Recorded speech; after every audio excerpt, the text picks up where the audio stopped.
Hello everyone, this is Sixmix, and today I'm bringing you a new Minecraft video. In this video, I will be going back to my first ever world, which was created all the way back during the summer of 2012 on the Xbox 360 edition of Minecraft. Several months ago, I found a program which allowed me to convert an Xbox 360 save file to one that would be compatible with Java Edition. So, I figured that since I recently made a tour of my current beta world, it might be fun to look back at how my earliest world looked back when I was a complete noob. The first location I come across when loading up the world is my main house. Originally, this cramped room was the entire house, but over time I expanded it a bit. This is my wolf, Cujo number 3. The reason why I named so many of my Minecraft dogs Cujo is because of YouTuber UberHaxerNova, who was one of the content creators who really got me into Minecraft during this time.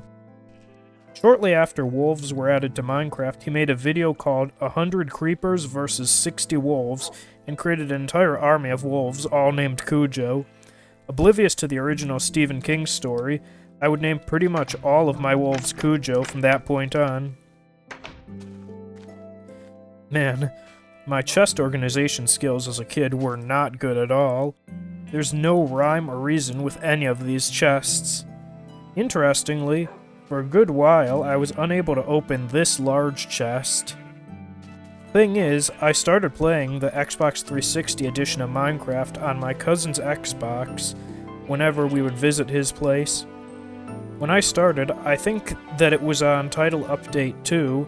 A few months later, he sold the Xbox to us, so I got to play Minecraft at home. I'm not sure how, but once I got the 360 hooked up at my house, the game's version downgraded to the very first title update, which I believe was at beta 1.6. Shears weren't added until title update 3, so whenever I'd try to open the chest, it wouldn't recognize the shears and the game would crash. Luckily, I fixed it once I converted the world to Java Edition. This here, you can see, is a toilet. I guess I used it mainly for dumping waste, so in a way it's kinda a precursor to the giant toilet that I would make this year. To the side, I've got 2 rooms.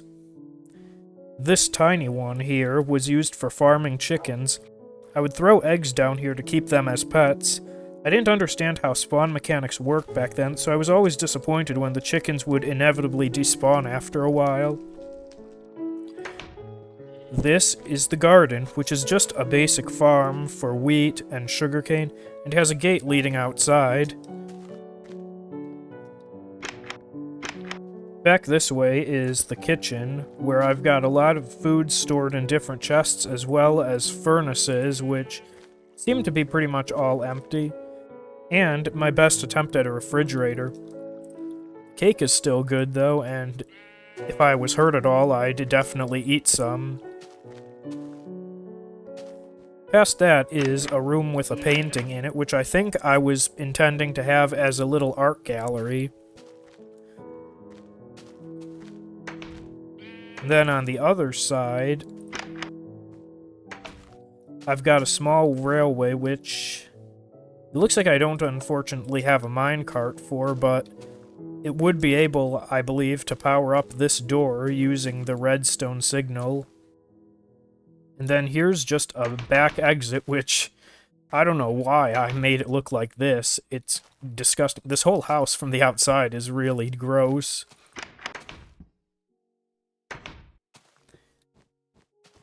This may seem like the whole interior, but there's actually, if I can get through this door, another area. Behind this painting, there's a ladder leading into a storage room.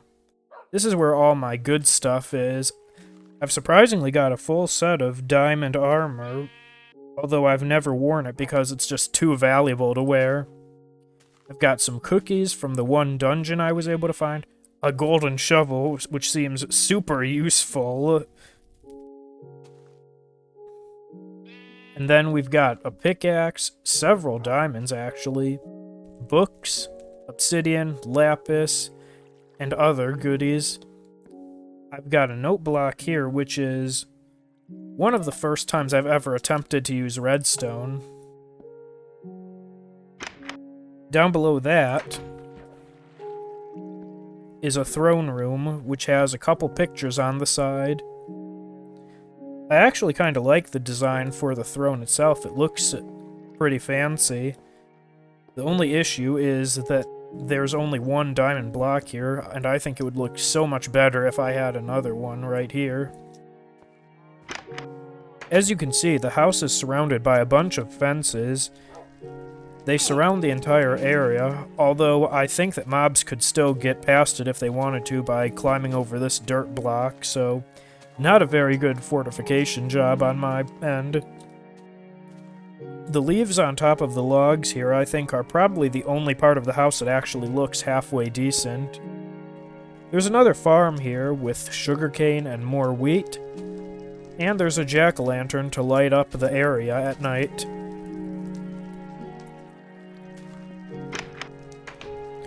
I wanted to make my house super secure and protected, so there are a bunch of traps on the exterior. If someone were to take a step on this pressure plate, it will fire an arrow. This might honestly be the first device I've ever built with redstone. There are a bunch of cacti and lit netherrack surrounding the house, and I give my younger self credit for the effort, but I feel like these traps are probably more harmful to me than they are the hostile mobs. There are several times I remember when I would accidentally walk into fire or brush up against the cactus by mistake and die, losing all my items in the process. As you can see by this terrain, I've been blown up by creepers many times in this world. Maybe because I was a kid and unfamiliar with the game, but I found the creepers to be much more terrifying in the Xbox 360 edition than they are on the PC. It seemed like they would just sneak up on me and make the quietest of hisses before going boom and annihilating me. Over this way is the staircase to the mines. I don't know what I was doing because this staircase is not well made at all. Every time I'd go up the stairs, I'd have to break blocks like this to get down, and then replace them whenever I went back up. I went all the way down to bedrock level, and then would branch out the mines from the center. The reason why I have so many torches right here is because the tunnels were not well organized at all. I would get lost very frequently before. Even though slimes existed in this version, I don't think that I ever encountered any during my time playing in this world. Herobrine was a very big deal in the community during this time, so whenever I'd encounter a cave, I would immediately close it up and then change my trajectory immediately, because I was terrified of encountering him. It certainly doesn't help that the Xbox 360 splash text alludes to his existence in the game. Even right now, I'm kinda lost. These tunnels just branch out in all sorts of directions, and there's no rhyme or reason or any kind of pattern that I can follow. It's pretty much just luck at this point, getting back to my house. Over here, I built an empty tower. I don't remember if I wanted to turn it into a castle, or if I just built it so that I could tell where my home base was from a distance. Probably the latter, because there's, like, no interior for this. In fact, there isn't even a door, it's literally just a rectangle. What's more noteworthy, actually, is this furnace that's right next to it. In earlier versions of Minecraft Xbox 360 Edition, there was a way that you could duplicate items by putting them in a furnace. I tried to do this, and I think it actually did work. Although I didn't want to abuse it because I didn't want to get too many diamonds in an unfair way. This small structure looks like a big garbage bin, but I believe I built it as a Herobrine spawner, even though obviously it doesn't work since there are no gold blocks. Next to it is a ladder which goes all the way up to the build limit. It definitely gives a good way to see where my base is from afar, since it's built very tall. Up top, I built a rainbow bridge that I intended to use as a means to quickly travel to different locations in the world. It's too bad that worlds on the Xbox 360 edition of Minecraft were a lot more limited in size, so even if I did extend the bridge a good distance, it would eventually hit the world limit. You can see this, which represents this specific location, and if I had extended it, I'd have different platforms like this for every noteworthy location. Across from the Rainbow Bridge is my best attempt at making a sky block map. I didn't know how grass spreading worked back then, so it's just regular dirt. Let's see if I can go across to see what's inside this chest. Ooh, I almost died there. That was close.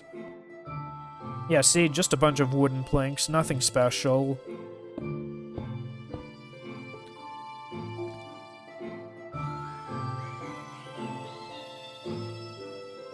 I remember I used to die so many times just jumping off of this bridge and falling onto the sand.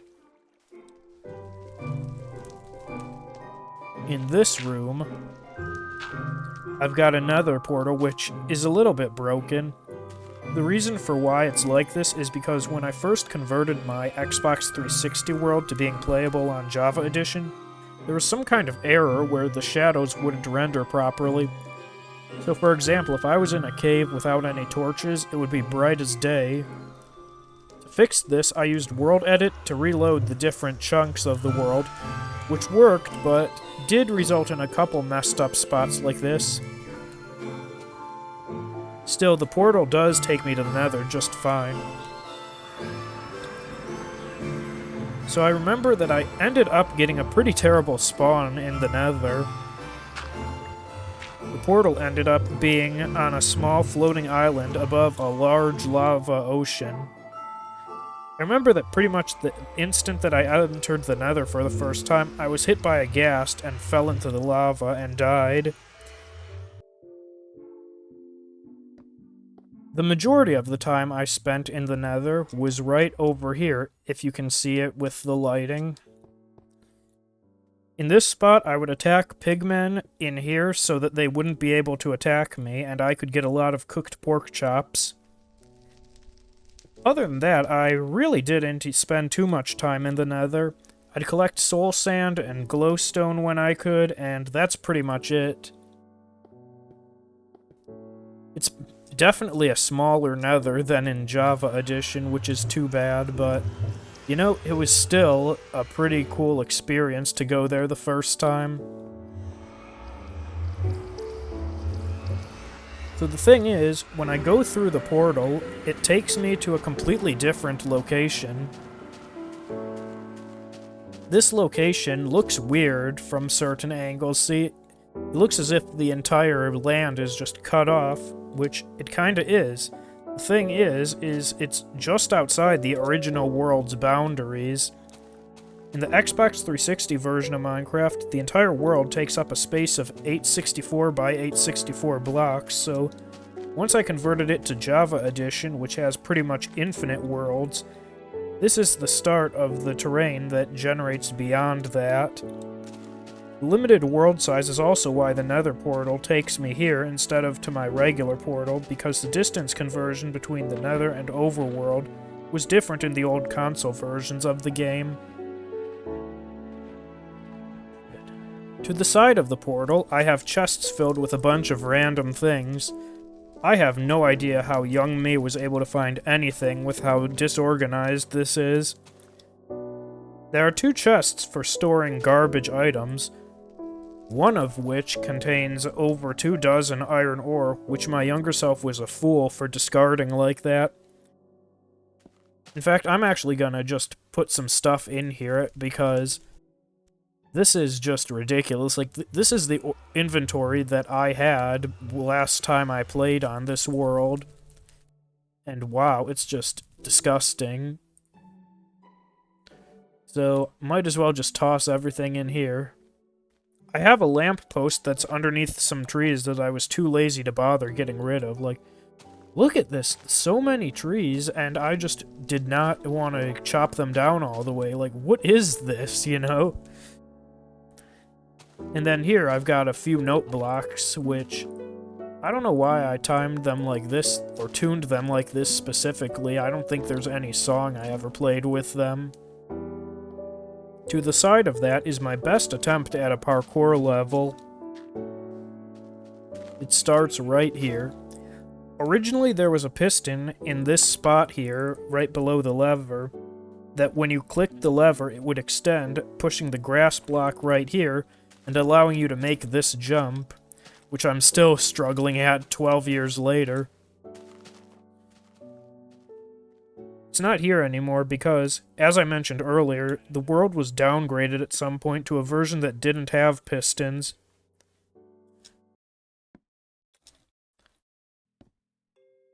There are 3 phases to the parkour. The one we just completed, and now this second one, which is a treehouse, basically. And I gotta do a lot of ladder twisty jumps, which I'm probably gonna fail miserably at.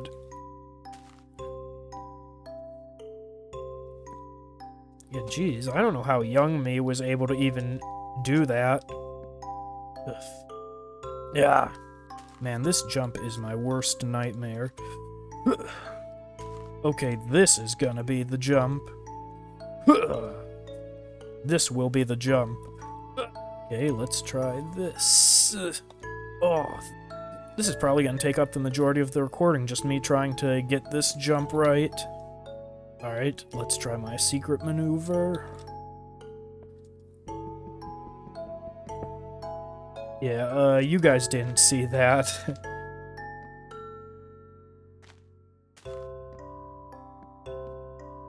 Okay, and so now that we've finally gotten to the top of this treehouse, this is the last stage, which is just fence parkour, which isn't too difficult given that the sizes of the fences are treated more as a full block, so I can stand all the way to the edge of it without falling through. Here you can see an empty Aether portal. Unlike a lot of kids, I'm pretty sure that I actually knew the Aether was a mod and didn't expect it to work, but I think it is honestly just such a cool design to have in your world either way. Over this way, we have my first ever railway that I made in Minecraft.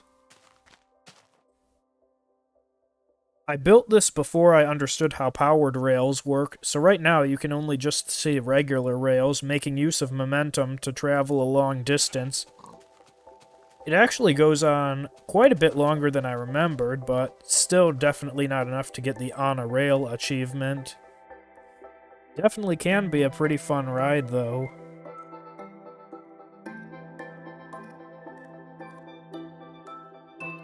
Now let's move on from this area and go into a different section of the map. You know, I love Old World Generation so much. Prior to having converted this world to Java Edition, I was still able to remember the terrain clear as day. The main forest area covered in creeper holes, the beach that led up to the Rainbow Bridge, and above all, these 2 very majestic mountains that at certain angles looked as if they connected at the top. And just past that was a sandy area that had some of what I considered at the time to be pretty ambitious creations. When I first got the game on the PC in late 2013, I remember spending far more hours on my first survival world on that edition than I did in this world, yet I can't remember a single detail about that world other than that I had a house built into a large hill. In between the 2 mountains, I have a ring of bricks that surrounds some water. I honestly don't even remember what that was for, but if I were to guess, I'd say it was just to show off the bricks that I was able to find. One of the first Let's Plays I ever watched for Minecraft was Uberhaxer Nova's Tri-Mountain Survival series, which I still come back to every now and again because of just how entertaining it is. I think that series is what gave me the impression that mountains were naturally filled with rare ores, so I would dig these tunnels thinking that I'd find diamond and gold, when all I was able to get was coal and maybe a little bit of iron from time to time. The building that I was most proud of in this world was my pyramid, which, more than anything, looks like just a moderately large house. But on the TV, I can tell you it looked a lot more impressive. If you've seen my other videos, you'll soon realize that this is largely a precursor to the pyramid that I'd eventually have in my current world. In both of them, the first floor is filled with lava, which you will parkour over.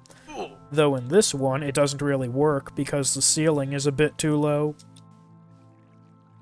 Then on the second floor, there's a maze. You can tell that I was pretty short on sandstone, since a lot of the walls are made of just regular sand. And then at the very top is the treasure room, which is about as expensive as I could make it with my limited resources back then.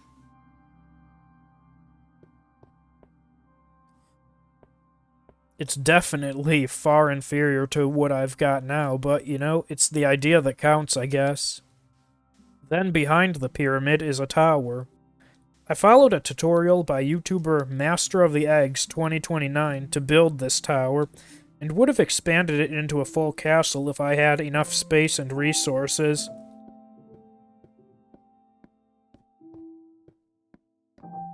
I do really like this design, I must say, even if it is pretty simple. There are some fairly unsafe bridges that I would use to snipe skeletons and other hostile mobs back then, because I was too afraid to fight them directly back then. After following a trail of planks, I come across a cemetery. This first grave is for Cujo number 1, my very first wolf in Minecraft. He was incredibly loyal and would follow me to the death. At one point in the game I died, I don't remember how, but I didn't have a bed back then, so when I went to spawn, he followed me and tried to protect me from all the hostile mobs. He went down a fighter, earning my full respect. My second wolf, Cujo number 2, died in a definitely less honorable way. I was either working on the fence around my house or had just completed it. A zombie managed to hit me through the door or something like that, which caused Cujo number 2 to get up and try to attack it. While I was trying to take care of the problem, I accidentally hit Cujo number 2 with a sword or an axe, resulting in his death. That's about the point where I switched to playing on peaceful mode for a good while, because I just couldn't bear to see that happen again. Then I don't remember this fish at all. Probably just the first fish I ever caught in the game that I ate or threw away or something like that. And over past that is an area that I would use for target practice. I don't know why I used brown wool for the bullseye when brown was easily the hardest wool color to get prior to jungle biomes. Maybe I used it specifically for the flex, I don't know, but it works well enough for what it is. At this point, I've covered just about everything on the mainland, so now I'm going to take a boat so that we can check out something else. The Rainbow Bridge up there may be incomplete, but it certainly does make for a good way to pinpoint where my base is. I remember that at one point, when I was out here in the wild, I got lost, and it took me a good couple days to figure out where my actual base was, even though this is obviously a smaller world than in Java Edition. So now that's not too big of a problem, and I can find my way back a lot easier. And so here we're approaching the destination. Okay, I'm happy I didn't break that. Oh, is it gonna... Okay, good. I'm glad that this boat didn't break, because they're so bad in this version of the game. This is the very first dungeon that I ever found in Minecraft. I was really lucky to have it spawn so close to the surface. Even though I was in peaceful mode, I could still see this patch where the sand was uneven and knew what it was right away. I had zero clue how to build mob grinders back then, so I would mostly just try to fight them one at a time, which isn't a very good strategy, but it did help to get resources. You can see that the chests have been looted, which I think that, if I'm not mistaken, one of them had a saddle and another one had several cookies. I don't think there were any music discs, though, sadly, unless I'm mistaken, which could be.